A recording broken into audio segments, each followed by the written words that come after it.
À travers un communiqué officiel samedi 9 septembre 2023, les autorités nigériennes ont dénoncé l'absence de sincérité et des manœuvres sournoises et dilatoires des autorités françaises dans l'annonce du plan de retrait de leurs troupes au Niger. Selon le Conseil national pour la sauvegarde de la patrie CNSP, aucun progrès n'a été enregistré quant à l'application du dit plan et en dépit de cette annonce, la France continue à déployer des troupes dans certains pays de la CEDEAO dans le cadre des préparatifs pour une agression contre le Niger. Le sentiment anti-français dans ce pays-là est tellement fort que les autorités savent surfer sur ce sentiment pour pouvoir porter les accusations sans avoir besoin d'apporter des preuves. Et le danger de cette politique, de cette stratégie, c'est que quand les populations seront suffisamment chauffeurs blancs, elles pourraient être amenées à mener des actions, des manifestations qui peuvent être violentes contre l'ambassade de France et voire même contre la base militaire française. Et là, on est dans une autre dimension.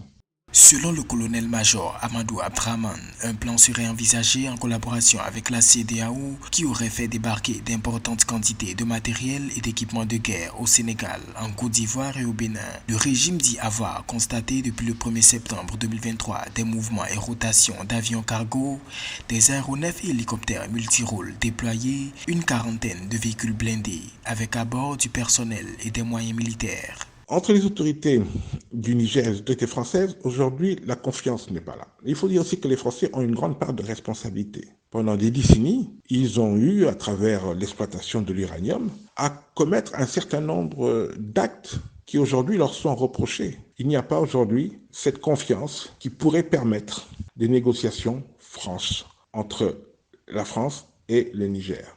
Au Niger, il y a une base américaine et on n'entend aucune accusation contre les États-Unis. Il n'y a pas un sentiment anti-américain, il y a plutôt un sentiment anti-français. Donc, toute l'attention est dirigée, tournée vers la France. Déterminé à expulser la France de son territoire, le Niger avait récemment retiré l'immunité et le visa diplomatique de l'ambassadeur français Sylvain Ité et exigé son départ. La situation politique dans le pays reste tendue depuis le coup d'État du 26 juillet 2023 avec des appels internationaux pour un retour à l'ordre constitutionnel. Le CNSP a qualifié les agissements de la France d'attitudes agressives, sournoises et méprisantes et tient à témoin l'opinion publique nationale et internationale quant au déroulement de la situation.